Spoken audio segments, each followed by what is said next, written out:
27ஆம் தேதி பேச்சுவார்த்தை நடைபெற போவதா அனைத்து சங்கத்திற்கும் அழைப்பு என்பது அனுப்பியிருக்காங்க அரசு சார்பில். இப்போது சிஐடி சங்கம் அந்த பேச்சுவார்த்தையில் கலந்து கொண்டு அது என்ன மாதிரி செயல்பட போகுது, அங்கே என்ன மாதிரி கோரிக்கைகளை நீங்கள் முன்னிறுத்த போகிறீங்கன்றத கொஞ்சம் தெளிவுபடுத்தினா நல்லாயிருக்கும்.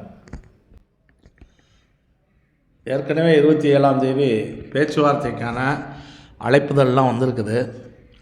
இப்போ சிஐடியை பொறுத்தவரை சிஐடி தனியாகவும் கோரிக்கை வைத்திருக்கிறது.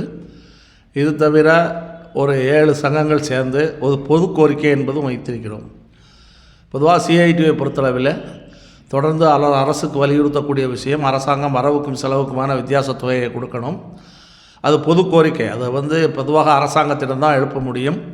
இந்த பேச்சுவார்த்தைகளும் அதை நாங்கள் வலியுறுத்துவோம். ஏன்னா அரசாங்கம் முழுமையாக பணம் கொடுத்தால்தான் நம்முடைய அனைத்து பிரச்சனைகளும் தீர்க்கப்படும் என்ற அடிப்படையில் அதை சொல்லுவோம்.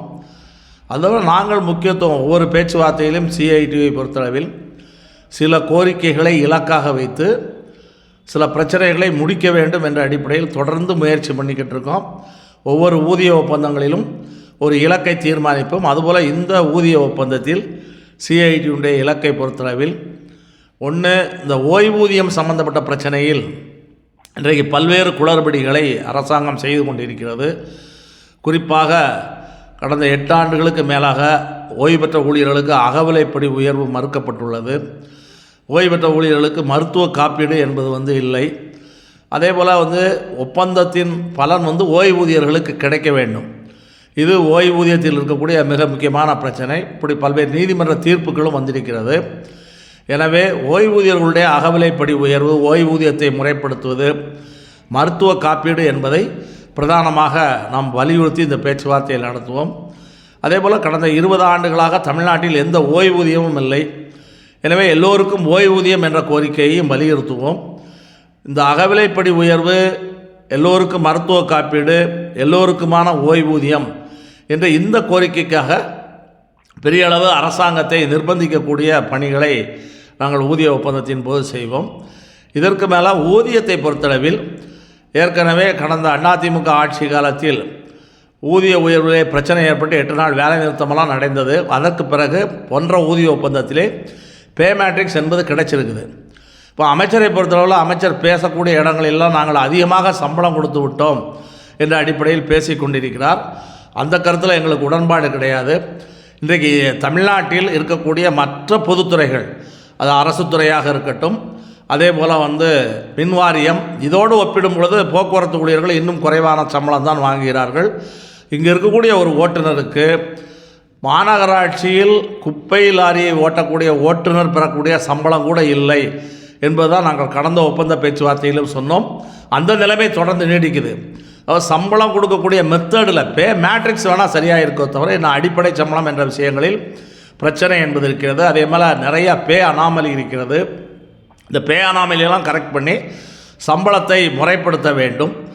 அதே போல் இன்னும் போன ஒப்பந்தத்தில் ஒப்புக்கொண்டு அமுல்படுத்தாத பல பிரச்சனைகள் இருக்குது. அந்த பிரச்சனைகளுக்கு தீர்வு என்பது எட்டப்பட வேண்டும். குறிப்பாக பதவி உயர்வு போன்ற பிரச்சனைகளில் இன்னும் குளறுபடிகள் என்பது இருக்கிறது.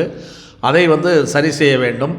அதே போல் வாரிசு வேலை, காலி பணியிடங்களை பூர்த்தி செய்வது என்ற மிக முக்கியமான கோரிக்கைகள் இருக்குது. இந்த கோரிக்கைகளை நாங்கள் வலியுறுத்துவோம். எனவே சிஐடியை பொறுத்தளவில் ஓய்வூதியர்களுடைய அகவிலைப்படி உயர்வு, ஓய்வூதியம் முறைப்படுத்துவது, புதிய பென்ஷன் திட்டத்தை அரசாங்கம் கைவிட வேண்டும் என்று வலியுறுத்துவது, சம்பளத்தை முறைப்படுத்த வேண்டும். சம்பளத்தில் நிறையா பே அனாமலி இருக்குது. இப்போ இருக்கக்கூடிய புதிய தொழிலாளிகளுக்கு பே அனாமலி என்றாலே என்னவென்று தெரியவில்லை. அவர்கள் ஏதோ சம்பளம் வருகிறது என்று வாங்கி கொண்டிருக்கின்றார்கள்.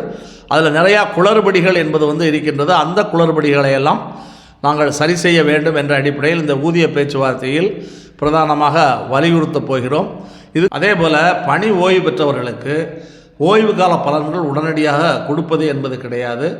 கிட்டத்தட்ட இப்போவே பணி ஓய்வு பெற்று 20 மாதங்கள் வரைக்கும் ஓய்வூதிய பலன்கள் கிடைக்காத நிலைமை என்பது இருக்கின்றது. அது ஏதோ தவணை அடிப்படையில் 3 மாதத்துக்கு ஒரு முறை என்று கொடுக்கக்கூடிய நிலைமையெல்லாம் இருக்கிறது. எல்லாருக்கும் ஓய்வு பெற்ற ஊழியர்களுக்கு ஓய்வு பெறும் பொழுதே ஓய்வு கால பலன் என்பது கிடைக்க வேண்டும்.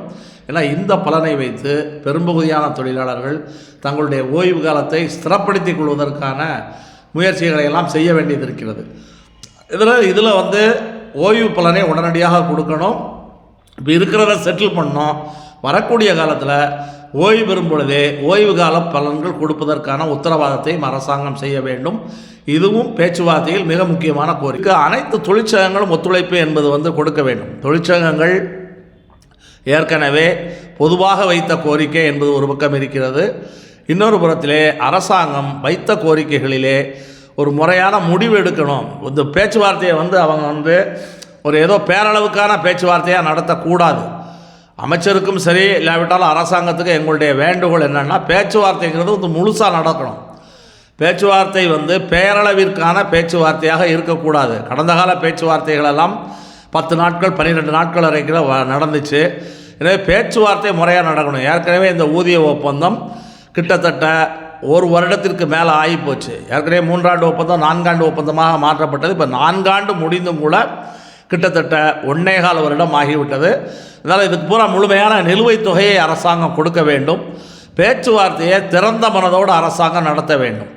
பேச்சுவார்த்தை நடத்துவதை வந்து ஒரு ஃபார்மாலிட்டிக்கு என்று நடத்தி அதற்கு வந்து அரசாங்கம் குளறுபடிகள் செய்தால் மேலும் இந்த அரசாங்கத்துக்கு அவப்பெயர் என்பது ஏற்படும். எனவே இந்த பிரச்சனைகள் எல்லாம் இந்த ஊதிய ஒப்பந்த பேச்சுவார்த்தையிலே தீர்க்க வேண்டும் என்பதுதான் சிஐடியினுடைய நிலைப்பாடு.